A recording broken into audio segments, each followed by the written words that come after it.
Mesdames, Messieurs, bonjour. Voici les titres du journal.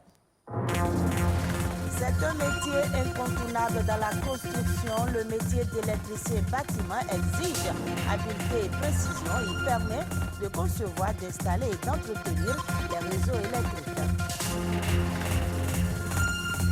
Il est indispensable pour la santé, mais très difficile à produire. Le sel qui donne la saveur à nos mets peut être aujourd'hui produit de façon écologique, à savoir avec le soleil. Et puis le pagne imprimé était autrefois utilisé lors des cérémonies traditionnelles. Aujourd'hui, on le porte avec élégance partout et à toutes les occasions. Il différencie l'Africain des autres cultures.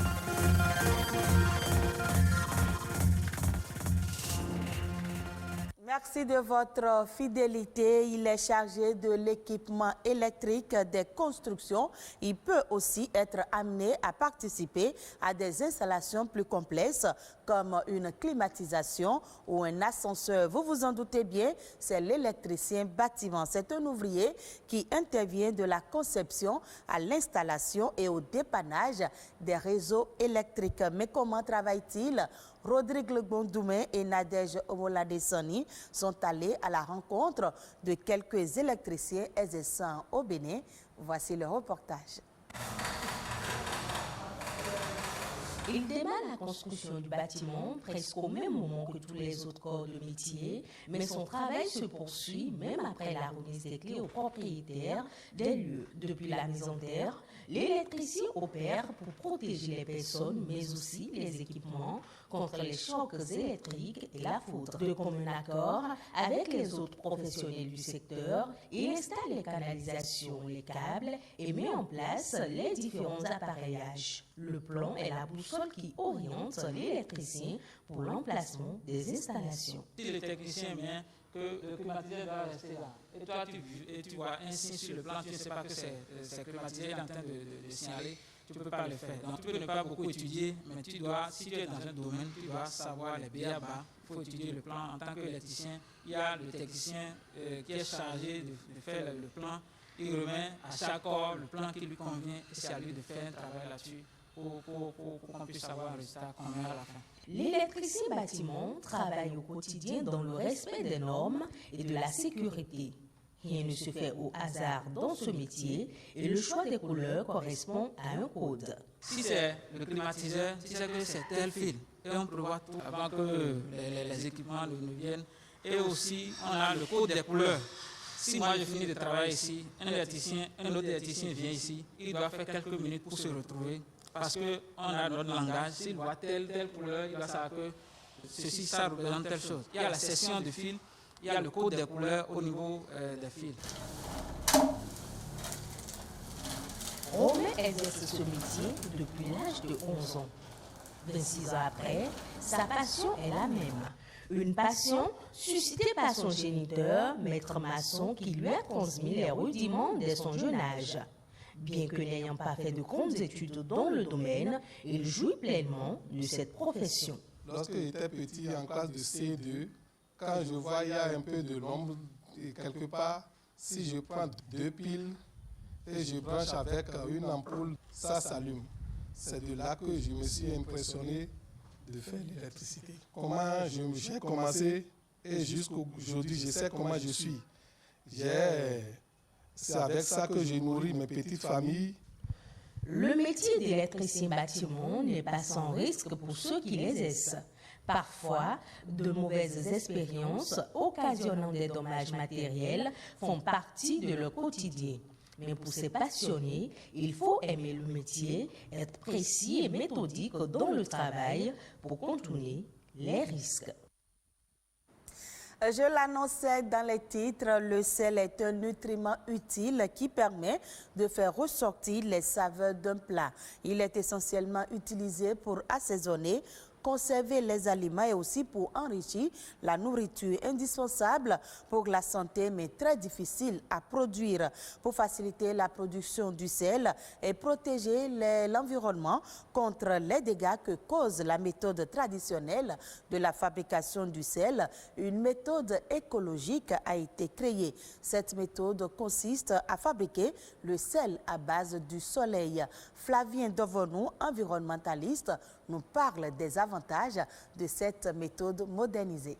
Par le passé, les femmes de Djegbadji, dans la commune de Mida, produisent du sel à partir du sol salé, utilisent les bois, donc détruisent la végétation et font chauffer ce sol-là avec l'eau salée pour pouvoir récupérer le sel au bout de 3 heures, 4 heures de chauffage.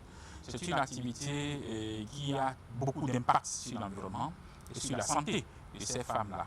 Mais aujourd'hui, force est de constater qu'il y a une nouvelle méthode de préparation du sel qui utilise l'eau de mer que l'on fait sécher au soleil au bout de 4-5 jours pour pouvoir récolter du sel.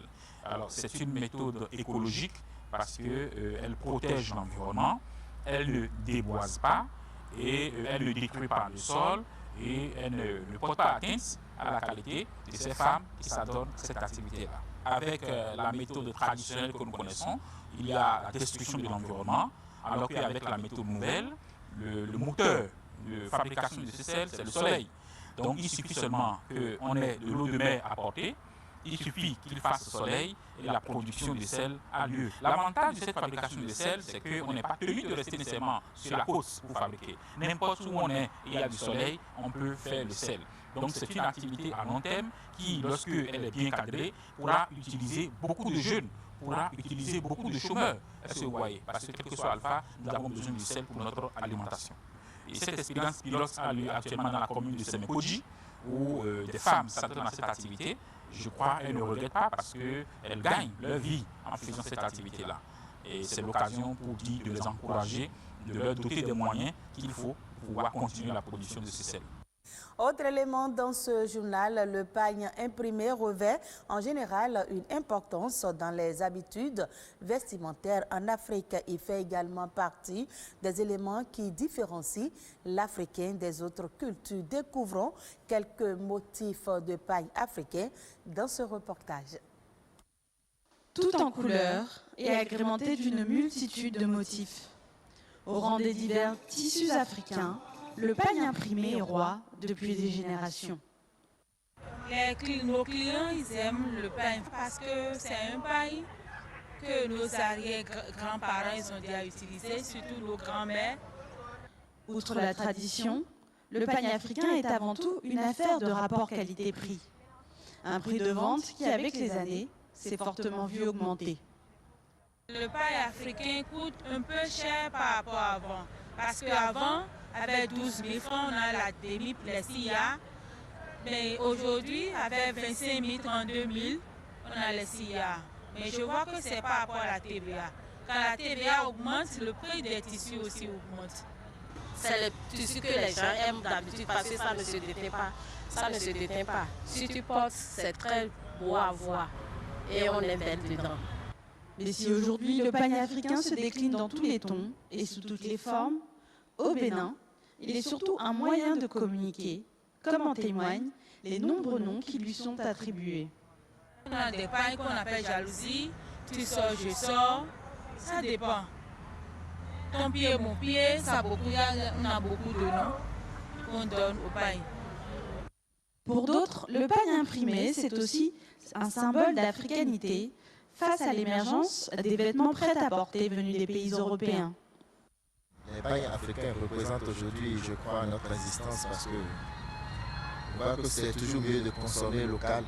Au lieu de toujours consommer les pagnes importés, nous préférons faire la publicité de nos pagnes africains afin de pouvoir promouvoir l'Afrique. Nous sommes des Africains, on doit aimer notre truc. Ce qu'on fait en Afrique, on doit aimer. C'est ça, c'est très important pour nous. C'est un pagne qui est accessible à tout le monde, malgré tout. Parce que les clients, ils ont fini par comprendre que c'est un bon pagne qui dure beaucoup et qui est à la mode, quoi. Entre tradition, moyens de communication et symboles, le pagne imprimé est une valeur sûre parmi les tissus africains.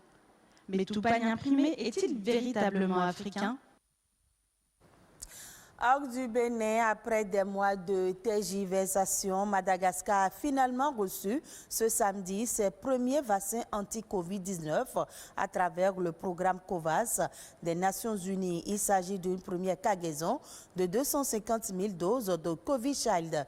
Le gouvernement malgache a souscrit le 31 mars seulement à la facilité COVAX, alors que le variant sud-africain faisait des ravages dans le pays.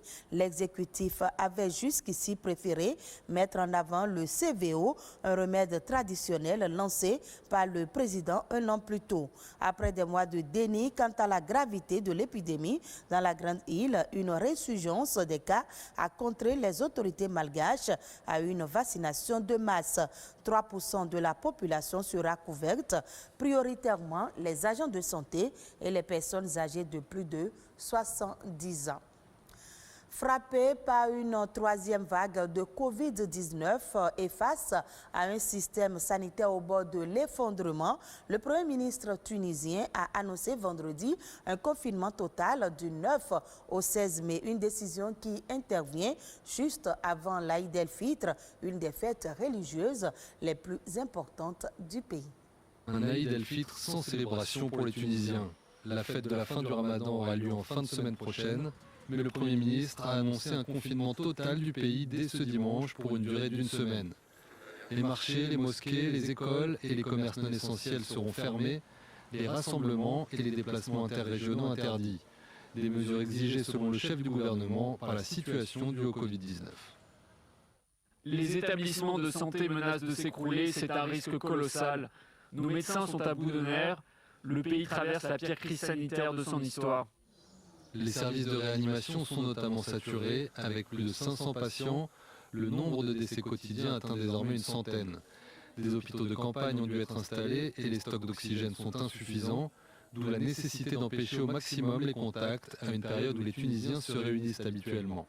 Il s'agit également pour le pays de se stabiliser avant le lancement de sa saison touristique, dont l'économie nationale déjà sinistrée dépend en grande partie.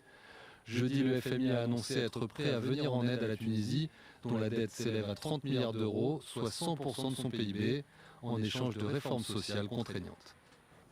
Et ce sera tout pour ce journal que vous pouvez suivre à nouveau sur le site de l'ORTB, www.ortb.bj. Merci à vous de nous avoir suivis.